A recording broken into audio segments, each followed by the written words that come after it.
Ever imagine how much does a car cost you? Not the price of the car, but the actual ownership and maintenance.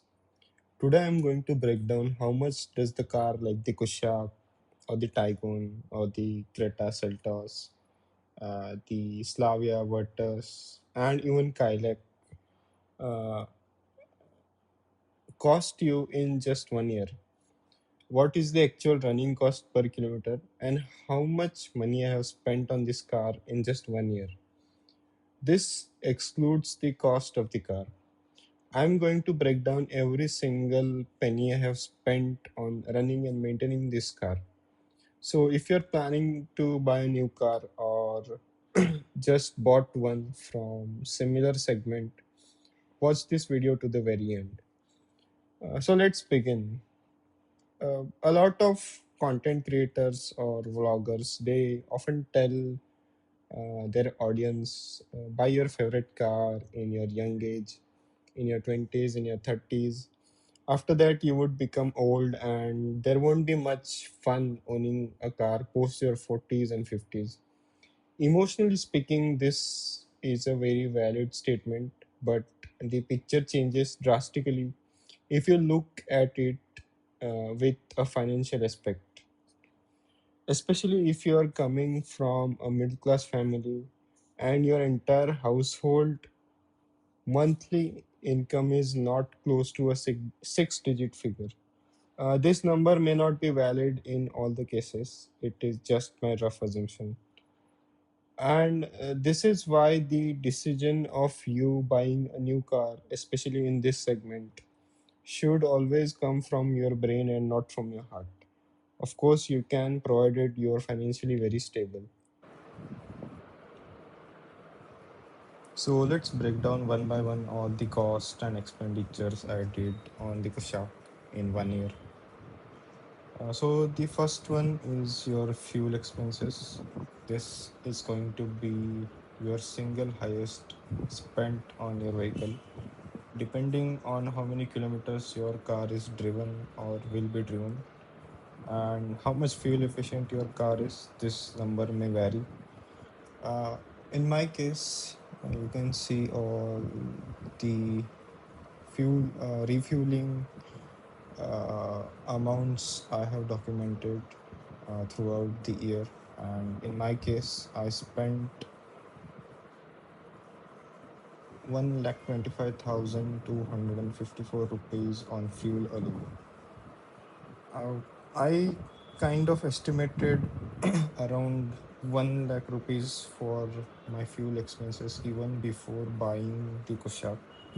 And my assumption was based on I would be driving my car around 10,000 kilometers. So I went slightly above, and this comes very close to what I estimated. If I calculate the fuel efficiency of my car with the amount I have spent and the kilometers I have driven, it comes close to 11.5 to 12 kilometers per liter. This is, I must say, not a very good fuel efficiency, but considering the size of the engine and my driving style and the amount of traffic which we have in Pune and Mumbai, this is a decent fuel economy. And one more point to note here is not everyone drives 12,000, 15,000 kilometers in a year, and this number will vary individual to individual. What kind of driving style they have, whether they drive very hard or relaxed, and what kind of engine you're using, whether it's a naturally aspirated engine or a turbo engine. Naturally aspirated engine gives slightly better fuel economy as compared to turbo engines. So, depending on your fuel expenditure, your uh, overall ownership financial cost will vary. Next major expense we have is insurance. So you can see two columns here. So I have claimed insurance two times in my first year of ownership, and this 2400 is just the processing fees which I have to pay for the repairs. And the second one is the uh, renewal of zero depreciation insurance, which we have to do every year. It costed me around 22,000 rupees.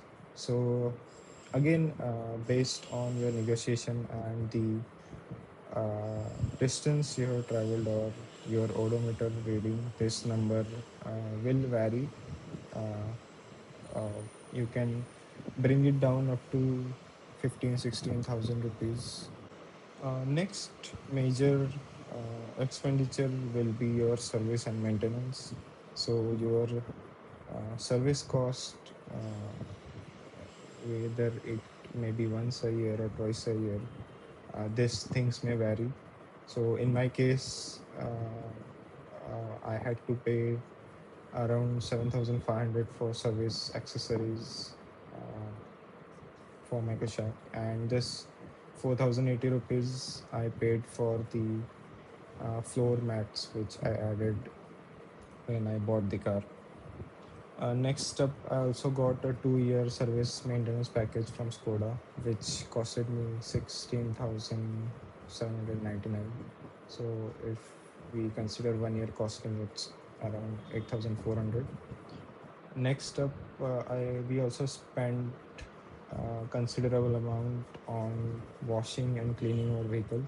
So as far as I remember, I washed my car around 8 to 10 times in the washing center in 12 months, and it costed around 450 500 rupees per wash. So here I have just assumed 5,000 rupees yearly cost. Next up is some miscellaneous expenses, like we have I had two punctures in my car. Then I also got air refueling machine. It's a portable air inflator. Then I also got some uh, car washing shampoos and scratch removers and other stuffs, like some wax box and lubricants and rust remover spray and so on. So this thing I have added in other expenses, which I have again assumed as 5,000 rupees. Next big expenditure will be your toll and fastag charges. So uh, going through my fastag history, I have spent close to 5,500 rupees on toll. This number may vary from individual to individual depending on how much you travel. In my case, most of this toll is based on the Mumbai Pune Expressway. I also added a small statue of Chhatrapati Shivaji Maharaj on my dashboard, so this thing costed me 1,000 rupees. So these were my total expenditures on the car in 1 year. If I sum up all of these things, then on fuel alone, I have spent close to 1,25,000 rupees, and this things insurance, service, maintenance, toll, and a small statue of Shivaji Maharaj costed me 69,359 rupees, close to 70,000 rupees, and the my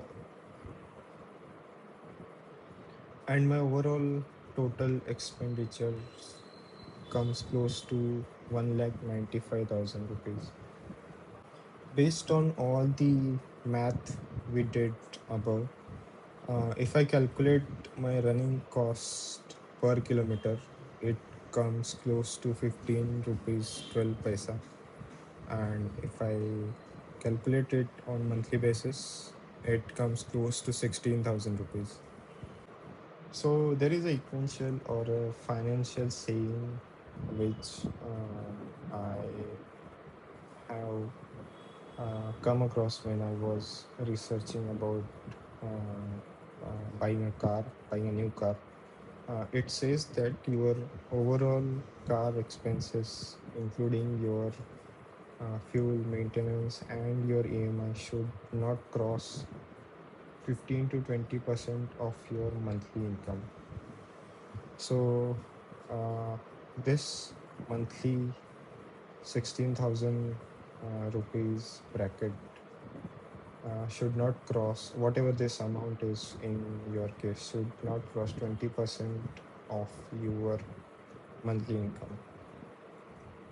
Uh, a point to be noted here is I have not added or I am yet to come across those things, the wear and tear parts of the car, like the brake pads, the clutch plates, wiper blades, which requires to be replaced at a frequent interval of time. So maybe after second or third year, I might be adding those things as well in my overall ownership expenditure of the car. And I have also not added any fancy accessories to my car.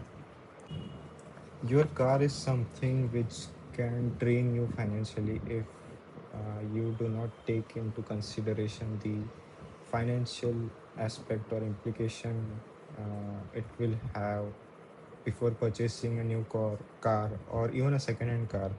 So it is very important to assess your finances before buying any kind of car, whether it's new or second-hand. Many times we make our car buying decisions on emotional basis. Many times it is for show off to the public or on social media, and sometimes it is out of jealousy. My neighbor has a Maruti Suzuki. I will get a Kia. You see one of your relatives getting a Kia, and many or some of you out of jealousy will get a Skoda.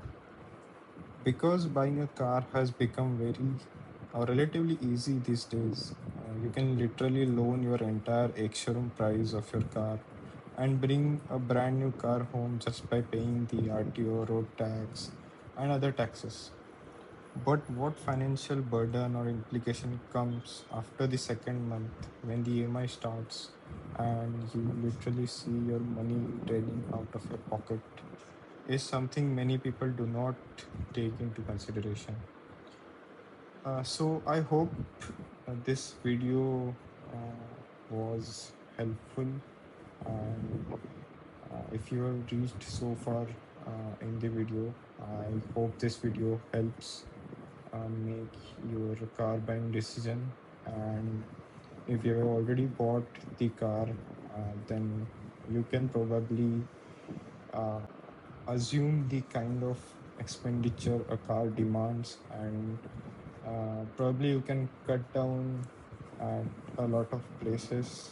So thank you so much for watching the video, and I will see you in the next one.